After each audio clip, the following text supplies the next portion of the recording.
दूध संजीवनी योजना। सबसे पहले तो मैं आपको बताना चाहूंगी कि दूध का महत्व क्यों है और ये योजना सरकार को क्यों लानी पड़ी। बच्चों, दूध को है ना व्हाइट गोल्ड भी कहा जाता है, सोना, सफेद सोना कहा जाता है। क्यों? क्योंकि इसमें vitamin A, vitamin D, calcium, protein, एक कंप्लीट फूड जिसे कहा जाता है वैसा ये दूध है। आप देखिए, जब माउंट एवरेस्ट पे भी जब क्लाइंबर्स क्लाइंब करते हैं तो वो साथ में मिल्क पाउडर जरूर रखते हैं, क्योंकि ये कंप्लीट फूड है। इतना ही नहीं, आप देखते होंगे जो बच्चा पैदा होता है, न्यूबॉर्न बेबी होता है, वो 6 महीने से 1 साल तक सिर्फ दूध पे चलता है ना। खाने की आवश्यकता होती है क्या बच्चे को? नहीं होती है ना। इसलिए दूध को कंप्लीट फूड कहा गया है। लेकिन आज की जो परिस्थिति है वो इस प्रकार की है कि मम्मी पापा अगर काम पे जाते हैं तो बच्चे फूड पैकेट की जगह वो बाहर चिप्स के पैकेट लेके खाते हैं, जिससे पूरा न्यूट्रिशन उनको नहीं मिलता है। वो न्यूट्रिशन आपको स्कूल में ही दिया जाए सरकार के माध्यम से। इसलिए आज के दिन दूध संजीवनी योजना के तहत अहमदाबाद म्युनिसिपल कॉर्पोरेशन के अधिकारियों के साथ मिलकर आज कुबेर नगर अंग्रेजी शाला नंबर 1 में आज का ये जो आयोजन किया गया है। इतना ही नहीं, पूरे अहमदाबाद में 1.5 लाख बच्चों को इस योजना का लाभ दिया जाएगा।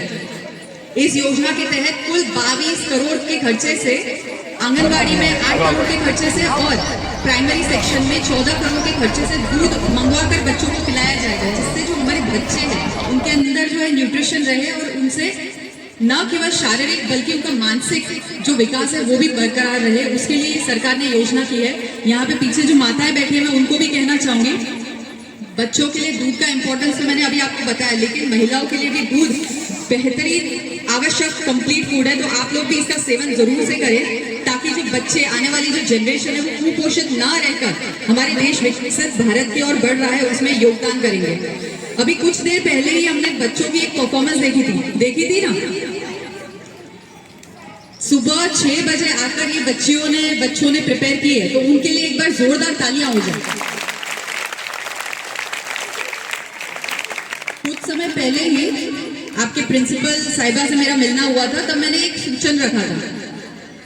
मैंने कहा था जब मैं ये बच्चों की उम्र की थी, जब मैं वहां बैठी थी, तब मुझे हर चीज इजीली स्टोरी के माध्यम से समझ आती थी। स्टोरी, कहानियों के माध्यम से हम कितना कुछ जो बच्चे हैं समझ सकते हैं, वो शायद किताबी ज्ञान से इजीली मिलना मुश्किल है। इसलिए मैंने यहाँ पे सूचन दिया था कि अगर आप जो आज की बीमारियां चल रही है, जैसे आप देखिए आजकल युवा, आप देखिए तो कार्डियक अरेस्ट यानी कि हार्ट अटैक के कारण कितनी सारी मृत्यु हो रही है। तो कार्डियक अरेस्ट में क्या करना है वो तो पब्लिक को पता है, लेकिन क्या खाने से हार्ट अटैक आता है वो नहीं पता। क्या आप जानते हैं, कुछ समय पहले की ही बात है, जापान के बच्चों में सर्वे हुआ कि आपको बच्चों को क्या क्या खाने में पसंद है। तो क्या जवाब दिया होगा बच्चों ने कहा हमें फल खाना पसंद है, हमें सब्जियां खाना पसंद है, हमें ब्रोकली खाना पसंद है। कुछ समय बाद भारत में जब ये बात पहुंची तो भारत में भी इस प्रकार का सर्वे हुआ। तो भारत के आप ही से जो बच्चे हैं उनसे पूछा गया कि आपको क्या खाने में पसंद है। तो आप विश्वास नहीं करेंगे बच्चों का आंसर क्या था। बच्चों ने कहा हमें फ्रेंच फ्राइज